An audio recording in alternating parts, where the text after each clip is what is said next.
Лукашенко то тільки може конкурувати, мовно кажучи, із Путіном, щодо рівня своєї ненависті. Сёння фактычна, не ведаю, павінна хутчэй аб'ядноўваць, так, вось асабліва перад абліччам вайны толькі супольны вораг ці штосьці больш?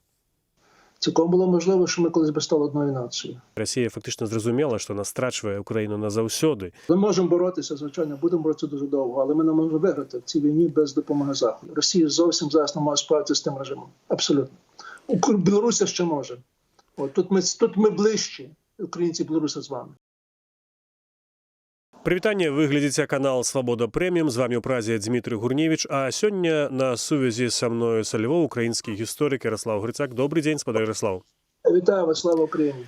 Героям слава. Спадар Ярослав, глядзіце, вось якраз днямі сацыялагічнае агенцтва «Рэйтынг» украінскае апублікавала вынікі пра... Там было пытанне пра адносіны украінцаў да беларусаў, і сярод украінцаў 22% ставіцца пазітыўна, цёпла да беларусаў, 42 нейтральна і 33 як халодныя. Яшчэ год таму да беларусаў ставіліся прыхільна, цёпла, 66, то бок у 3 разы больш украінцаў, чым сёння. Тут прычыны абсолютна зразумелыя, гэта вайна і тэрыторыя Беларусі, з якой ляцелі самалёты і ракеты. А вы асабіста да якой групы цяпер сёння залічваеце сябе? Тяжко мені сказати, знаєте, до якої групи. Звичайно, я люблю Білорусі. Але я не люблю білоруський режим, не люблю Лукашенка і боюся загрози, яка йде з боку Білорусі, тим більше у Львові.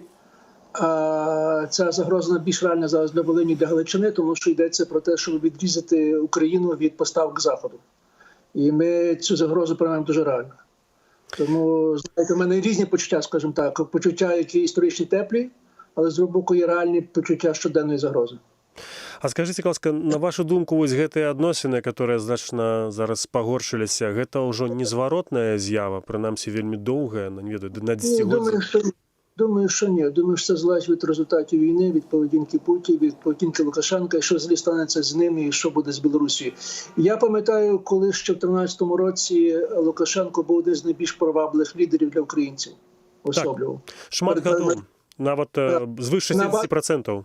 Так, він був найбільш популярний, бо більшість, не кажу, що всі, але багато українців хотіли б мати когось такого, як Лукашенка. Зараз, я думаю, Лукашенко найменше, кого хочуть мати. Лукашенко то тільки може конкурувати, мовно кажучи, із Путіном, щодо рівня своєї ненависті. Тобто, якщо скінчиться війна, я припускаю, по-перше, якщо скінчиться війна, а вона скінчиться. По-друге, якщо війна скінчиться перемогою України, а вона скінчиться перемогою України поразкою Росії, я думаю, що це приведе неминуче до зміни режиму в Білорусі. А це приведе також до зміни ставлення українців до Білорусі як таких. Вот вы якраз узгадали про те, що Лукашенко був популярним в Україні. І у некаторы час він нават був більш популярним в Україні, ніж у Білорусі, бо сьогодні супроти Лукашенка в Білорусі где-то приблизно 75%. Скажите, по якой причине? Тому що у Білорусі все ж таки вже диктатура, вона усталювалася праз 2 гады після приходу Лукашенки. У 96-м годзе там і парламент був до гэтага разогнаний, змянілася вже геополітична стратегія Республіки Білорусь, і мова другая расійская ўвайшла. І у Беларусі заўсёды гаварылі пра небяспеку, што Лукашенко прарасійскі палітык, што гэта дыктатар. Чаму ва ўкраіне яго шмат хто шанаваў? Різні речі, але перш за все, тому що ми дуже мало знаємо про Білорусі. Насправді, ми дуже мало знаємо про Білорусі. Ми так само знаємо ще менше про Польщу. Я кажу, зараз маємо більше, звичайно. Це дивно. Ми ще знаємо, що робиться в Америці чи Німеччині, ніж в Білорусі.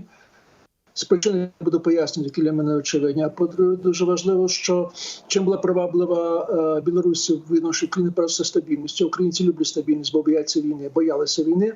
А по-друге, в Білорусі не було олігархії. Як створити таку повну ілюзію, що можна було вийти з комунізму по-інакше. Без олігархів, з якоїсь стабільності, зарплати таке всі інше. Очевидно, для багатьох українців, для яких більше важливо соціальні речі, ніж національні, Лукашенко був привабливий, але вже не більше.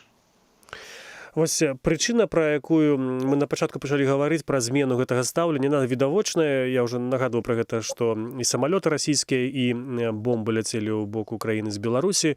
Хаця, канешне, паведамлялася пра тое, што нават самі беларусы іх не абслугоўвалі, не дапамагалі, што гэта рабілі ўсё расейцы, але тым не менш, гэта рабілася з беларускай тэрыторыі, і афіцыйна Беларусь, хаця ўлада Беларусі не прызнаваная ў свеце і ўнутры Беларусі, але яна ўсё-такі дала эту тэрыторыю, і ніхто не пратэставаў. З іншага боку, беларускія валанцёры ва ўсім свеце пераважна в Європі так дапамагаюць і украінскім уцекачам, і грошы збіраюць для арміі, і ваююць на баку Украіны таксама у розных адзінках вайсковых.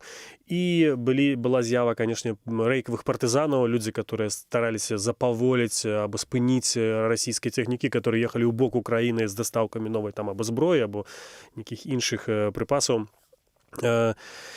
Але, конечно, украінцы чакалі, бадай, ад беларусаў не толькі гэтага. Вот што, на вашу думку, ці ёсць нейкія сённяшнія чаканні украінцаў да беларусаў, ці гэта ўжо проста зачыненае пытанне? Ми не чекаємо зміни в Білорусі зараз. Ми розуміємо, ми співчуваємо білорусам, але ми розуміємо, що самі білоруси змінити мало що можуть. І ми вдячні за те, що вони вже роблять, навіть в цих тяжких обставинах. Але ми думаємо навпаки, що це Україна може змінити Білорусь, а не Білорусі може змінити Україну. На жаль, тому що мали шанс білоруси, маю на увазі, мали шанс і не скористалися цього у 19-20 році. Я не буду говорити чому, бо це інше питання, я знаєте, але вам не вдалося це. І кожна невдача має свою ціну, а ціна має те, що режим Лукашенка зміцнюється. Я не бачу, як може бути зараз реальна позиція, чи то в Росії, чи в Білорусі. Я просто бачу тільки те, що перемога України поможе не тільки нам, але і вам, і навіть може допомогти Росії. Вось вы якраз узгадалі пару хвілін таму пра тое, што украінцы мала што ведаюць пра Беларусь. Ну, я думаю, што і беларусы прыблізна столькі ж мала ведаюць пра Украіну, хаця мы, здаецца, і суседзі, і мовы падобныя, і побач заўсёды былі. Ці сёння, на вашу думку, увогуле, вось, і чаму так мала інфармацыі, напрыклад, пра Беларусь было апошнімі гадамі ва Ўкраіне? Таму што калі беларусы расказваюць шмат каму ў Украіне пра тое, што у нас сотні тысяч людзей прайшлі праз рэпрэсіі, тысячы зараз сядзяць у турмах, это палітычныя вязні прызнаныя. Людзей забівалі на пратэстах апошніх 2 гадоў, уводзіліся страшныя кары, новыя законы, за лайк у Фейсбуку ці там на Твіттері дзе-нибудь можна трапіць у турму. Ну, гэта фактычна стала такой паўночнай Карэяй у цэнтры Еўропы. Чаму мы так мала ведаем яшчэ адзін пра другога?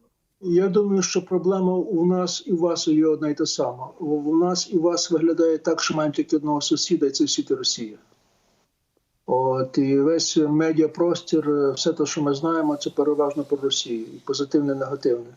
Я весь час, знаєте, кажу, коли дивлюся на медіапростір України, то таке враження, що Україна сусідує не з Чехією чи з Польщею, а з Росією і, можливо, з Німеччиною. Тому що ми не бачимо всіх сусідів навколо себе, вони не присутні. Що Польща, це, знаєте, чи Литва, це якийсь маленький острів десь в Середземному морі, або шибше в Карибському морі. Це дуже важливо. Тому що є заточені так, наші мас-медіа, це, звичайно, частина нашої постколоніальної спадщини, тому що ми звикли дивитися тільки на Росію. От, але це є факти, які є. Я думаю, що це одна з найбільших причин проблем, які ми маємо. Ми, насправді, дуже мало знаємо один про одного. Майже нічого.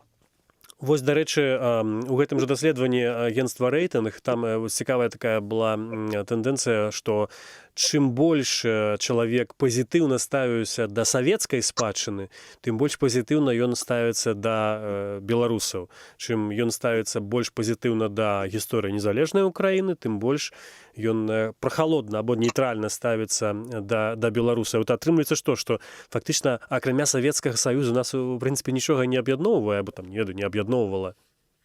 Так, звичайно, що об'єднує, але ми про це не пам'ятаємо. Знаєте, мало хто зараз знає, крім професійних істориків, що на початку 19 століття, коли писали граматику української мови, чи називалася руської мови, то вважалося, що це спільна граматика і для української, і для білоруської мови. Цілком було можливо, що ми колись би стали одною нацією. Вона кажучи, націю з православною нацією Речі Посполитої. Ці зв'язки тривали дуже довго, знаєте, просто так сталося історично, що ми розділилися. Але насправді ми дуже близькі один від одного з різними речами, тому що у нас спільна історична спадщина, але хто про нього говорить зараз? Чи, скажімо, я не знаю, скільки вас говориться про Велике Князівство Литовське, я припускаю, що більше, ніж у нас, але в Україні про Велике Князівство Литовське знає дуже мало. Насправді дуже мало. Це проблема нашої історичної пам'яті, історичної спадщини. Тому що люди так, що вони більше схильні пам'ятати недавню історію, ніж історію, яка виділяє декілька століть. А чаму тады ёсць, на вашу думку, залежнасць все яшчэ праз Савецкі Саюз тут сприймаються, наприклад, білоруси? Ну, тому що білоруси, знаєте, були молодшими партнерами в управлінні Радянської імперії, так само, як українці. Все-таки ідея совєтського народу базувалася на єдиності трьох націй, чи трьох народів. Нація не вживалося слово. Це були українці, росіяни, білоруси і українці.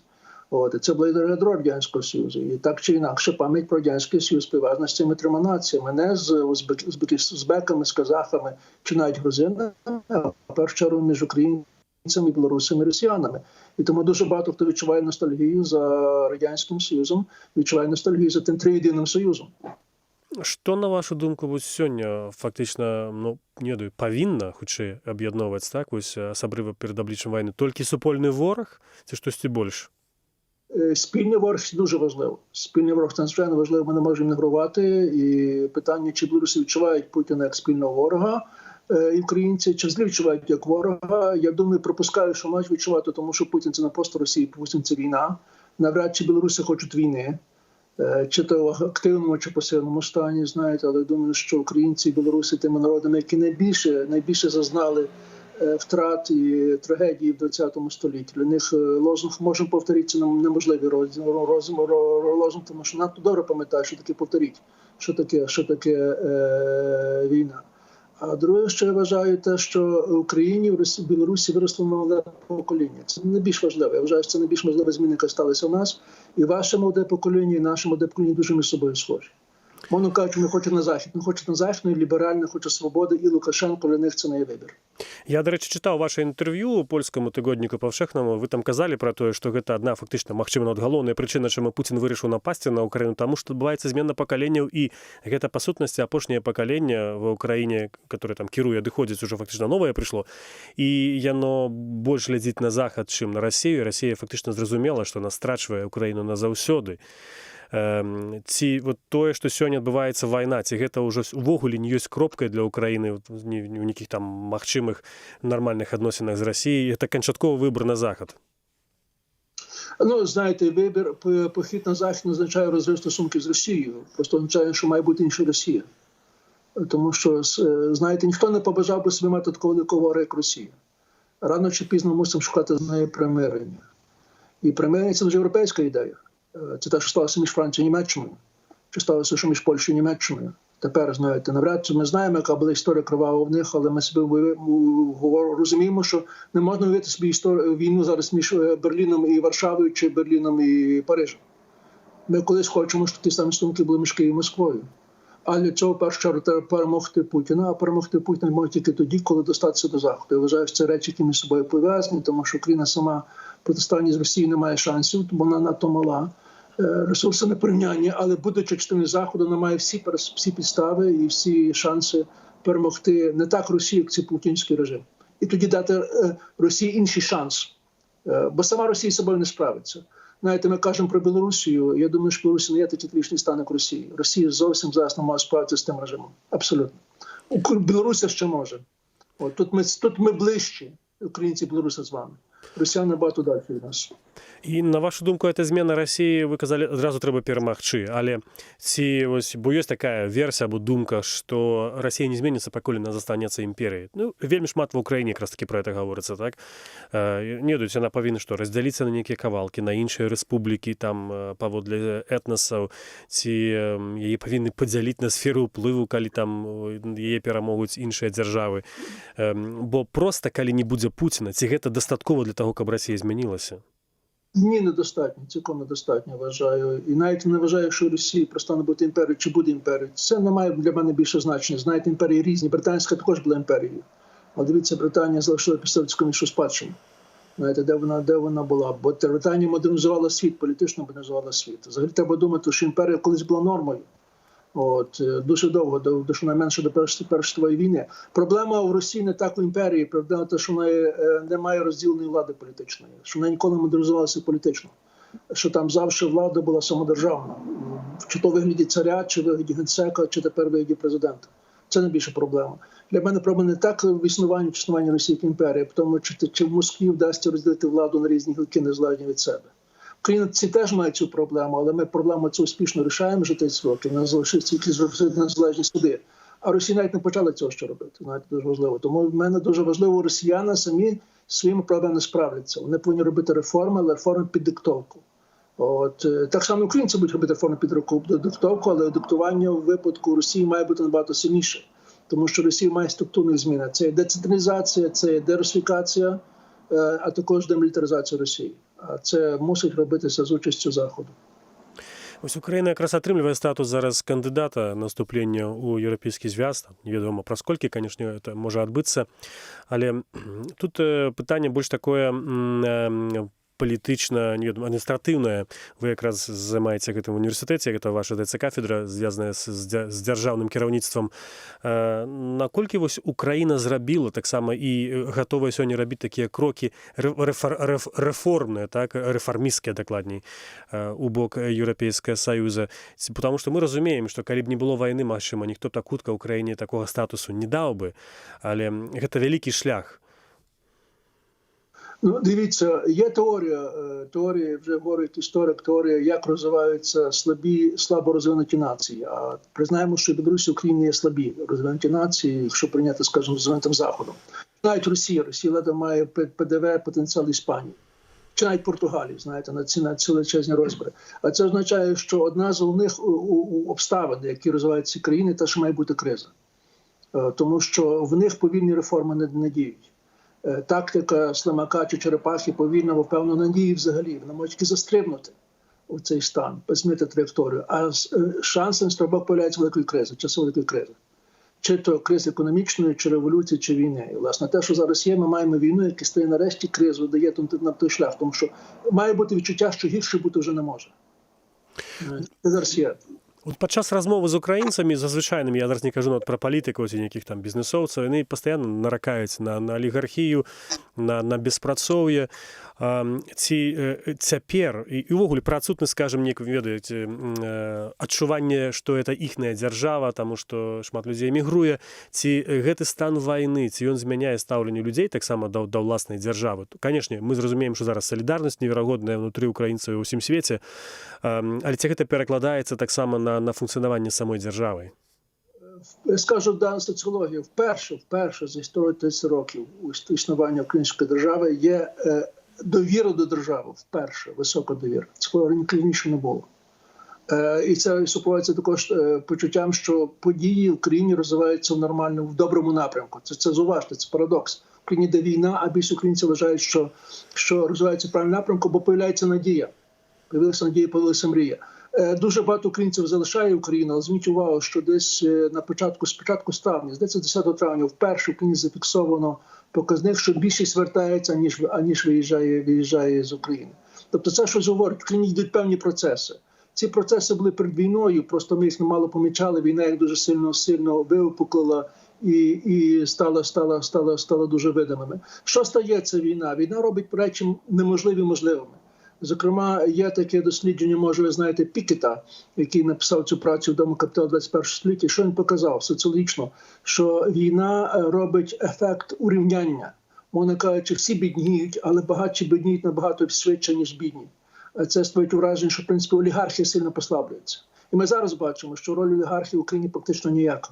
Ці політичні режими. Їхня і фінансова роль, і політична роль майже непомітно зараз, дуже важливо. Тобто, знову-таки, створюється можливість, що ми нарешті позбавимося, якщо не позбавимося, то сильно послабимо впливу цих олігархів на українське політичне життя, і не тільки на політичне. Скажите, як от знутрі з України, ви як історик, як ви оцінюєте зараз ось супрацьстаянне, тому що натуральна ідзе інфармацыйная вайна з абодвух бакоў, і вельмі цяжка зразумець, хто там гэтыя мапкі, которые з'яўляюцца кожны дзень, дзе бачна, хто які кавалак фронту або прарваў, або якую тэрыторыю вярнуў. Стратэгічна зараз, вот на вашу думку, хто вядзе рэй у гэтай вайне? Це не стратегічно, це цілком інша війна. Вибачте, що так скажу, вже як історик буду казати. Це війна, яка не схожа на Другу світову війну. Хоча маємо певні риси, знаєте, те, що масові операції, міста страждають, винищення. Це війна, яка більш схожа на Першу війну. А це війна на виснаження. Виснаження, коли, мовно кажучи, хто довше вистить в окопах, в кого сильніша буде економіка і хто вперше впаде. І в ці питання, це питання стратегії. І тому зміни на фронті не будуть грати роль, але невелику роль. Це буде, знаєте, війна буде, фронт мінятися якісь 5-10 кілометрів протягом одного місяця, потім знову мінятися другого місяця. Як жартували британські офіцери під час Першої війни, що якщо далі буде таким темпом розвиватися фронтова лінія, то їм забере 170 років, щоб дійти до Берліна. Ця війна не кінчається воєнною перемогою. Це кінчається, хто скорше колапсне. От, і в тому випадку я думаю, що всі підстави, що колапсне Росія. Ми не маємо на це підстави, бо це речі, в першу чергу має бути економічний колапс, який спричинений воєнними і політичними обставинами. А ці ось роль Заходу зараз, як ви оцінюєте у гэтай війні? Тому що приїжджають в Україну многі прадстаўнікі з еўрапейскіх сталіц, але той же час і в Украіне шмат скепсісу выклікаюць іх ваяжы, таму што прыязджаў там канцлер Шольца з Макронам разам і з іншымі палітыкамі, але сёння там навіна, што Германія блакуе, здаецца, там пастаўкі славацкай зброі ці што, ці нямецкай са Славакіі. Гэта ўсё ж такі гульня цалкам на боку Украіны, я маю на ўвазе Еўрапейскі Саюз, ці яны спрабуюць, на вашу думку, дамовіцца і з Пуціним, і нейтральна себе хутчэй поводять? Я думаю, що тут є різні відповіді на ваше питання. Питання дуже складне, але давайте скажемо загальну річ. Україна не може вистояти проти Росії без допомоги Заходу. Крапка. Це треба розуміти. Ми не маємо шансу. Тобто ми можемо боротися, звичайно, будемо боротися дуже довго, але ми не можемо виграти в цій війні без допомоги Заходу. На Захід є ключовий. Причому дуже важливо, що Захід означає і Брюссель, і Вашингтон. І тут треба ще дуже важливо сказати, що Путін розраховував на те, що не буде цієї лінії Брюссель-Вашингтон, що вона буде розладна, тому що між Америкою і Європою є різниці і розходження. Крім того, він навіть вважав, що Європа буде дуже різна. Кожний політик, кожний уряд буде вести свою власну лінію. Цього не сталося. Захід є достатньо відносно і одноцільним. Що слабким, то так, що запізно проходить, це теж так, це правда. Його допомога є запізно і замало, скажімо так, але вона є. І з тим треба рахуватися, бо це дуже важливо, ми не можемо це ігнорувати. Питання, що сталося? Я вважаю, що головна зміна сталася останнього тижня практично. Тому що приїзд Макрона, Драгі і Шульца – це не був просто приїзд. Вони перейняли іншу риторику, дуже важливо. Це не була риторика примирення, що давайте миритися з Путіним. Все-таки це була риторика інша, яка визнала, що Путін є ворог. І те саме маємо риторику, яка з самого початку була в Байдена. Як довго вона протримається, я не знаю, не можу сказати. Думаю, що це просто вікно можливостей, воно може знову закритися якийсь час. Але думаю, що принаймні на більше декілька місяців ми змінили, ця риторика змінилася. Я не можу передбачити, що це є, але я відчуваю цю зміну. Не я один, скажімо, я слухав щось інтерв'ю Піонтковського, якого, напевно, знаєте. Він постійно це наголошує, що те, що сталося останні тижні, це насправді величезна зміна, яка дає великі підстави, велику надію. І те саме, з другого боку, Петроградський конгрес, те, що було в Петрограді, виступ казахського президента, це те, що щось показує. Тобто стратегічно, я не кажу тактично, стратегічно зараз карта на стороні України. Питання, чи вона тактично буде, дасться бачити. Мне еще два питання до вас. Одно дотичиться усходньої України, тому що і сама путінська пропаганда, і повторяє за Лукашенковська, яка фактично з'являється зараз проросійська абсолютно, про те, що Україна розна і не може жити усход з центральною або заходньою Україною. Ми, звісно, зараз бачимо абсолютно неверагодні події, коли там у Харкові, це було і попередні, в 2014 році, але зараз так само, що люди відстоюють, оборонять свої городи. Але ці все ж таки гэта праблема, про якую шмат гаварылася калісьці ў Украіне, што все-таки усходняя Украіна на больш прарасійская, што яна рускамоўная. Ці гэта яшчэ застаецца праблемай для Украіны? Ці все ж таки нават будучы рускамоўнымі, гэтыя людзі ўжо паставілі таксама кропку у сваім выбары, што з'яўляецца іх дзяржавай, што гэта не Расія, а Украіна? Бачите, я протягом останніх 20 років говорю одну і ту саму тезу. Східна Україна не існує.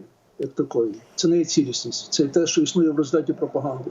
Я знаю, тому що займався досить детально соціологією, дослідження всі інші, знаєте.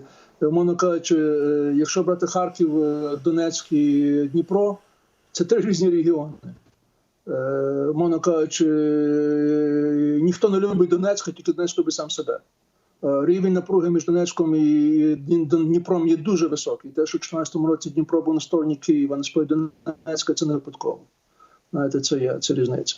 Тому я знаю, що Схід і Південь – це дуже різні регіони. Скажімо, є велика різниця між Північною Одещиною і Південною Одещиною, між Миколаївськими областями і Харківськими областями. Тому я кажу, Україні не дві України, а 22 України. І, власне, в цьому є сила наша, тому що ми такі дуже різні. Путін цього не бачить, і слава Богу, що не бачить. Тому що на цьому побудовані величезні прорахунки. Він дійсно вважає, що Україна існує. Але що говорити про це, звичайно, є величезна консолідація. Є величезна консолідація, тому що Путін – це війна, українці не хочуть війни, вона то добре пам'ятає, що таке війна. І вона каже, російська, те, що ми називаємо російська вата. Вона просто горить, під обстрілом російських гармат і ракет.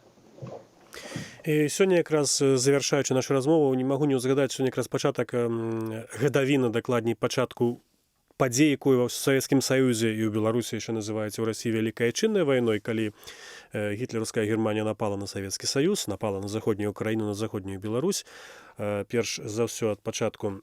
І натуральна сёння многія параўноўваюць, нават калі публікуюць камунікаты там нямецкай арміі ці рэакцыю з савецкай. То есть гэта вельмі нагадвае сённяшнія падзеі, так, і натуральна кожны думае такімі ось алюзіямі пра вайну з Украінай. Вас як гісторыка гэта, ну, скажем, не абурае такое параўнанне другой сусветнай вайны з цяперашняй расійскай вайны супраць Украіны? Ці ж такі ви там бачыце вельмі шмат падобнага? Та я, звичайно, дуже подібності. Навіть той факт, що почали бомбардувати Київ зранку, знаєте, це дуже для киян і українців говорить, тому що це відома пісня про що війна почалася з бомбардування Києва.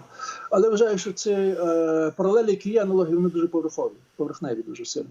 Тому що все-таки кажуть, це інша війна. Це інша війна. Вона в своїй миші схожа на Другу світову війну, тому що це війна конвенційна. Ну, мається на увазі те, що, знаєте, ми всі думали, собі гадали, уявляли, що це буде війна роботів, високої технології, нічого такого не маємо. Війна ведеться так само, коли Другу світову війну. Ракети, танки, артилерія, дрони якусь плюють, дуже невисоку. Ракети теж не міняють категорично. То це конвенційна, так як велася в Другій світовій війні, чи Велика Вітчизняна війна. Але я все ж таки вважаю, що це найбільше схоже на Першу війну. Це для мене дуже рішуча різниця. Бо якщо ми припускаємо логіку Другої світової війни, ми не розуміємо, що робиться в Україні, що робиться в Росії. Бо це цілком інша війна. Ну і крім того, дуже важливо, що нам дуже важливо вам і нам, білорусам і українцям, дуже важливо стверджувати, що це в першу чергу була війна щодо Білорусі і України. Це друга ства, чи те, що називається Велика Отечественна війна. Це не була про Росію, це була війна про Білорусі і Україну. Тому маємо найбільші жертви. І українці, і білоруси. Ми про це не то, що маємо говорити, маємо кричати про це. Зокрема, німці мають кричати, які далі думають, що в них є якийсь обов'язок вини перед росіянами. Насправді, в них є обов'язок вини між білорусами і українцями. Якщо вони хочуть допомагати свої гріхи спокутувати, то це перед нами, а не перед Росією. А це має категорично міняти, знаєте, дискус західний щодо цієї східної Європи. Про це дуже добре Тімоті Снайдер. Він щас про це пише. Так. Що головна територія катастрофи це була не Росія, а власне наші території. Ми повинні про це говорити, це що нас дуже сильно зближує.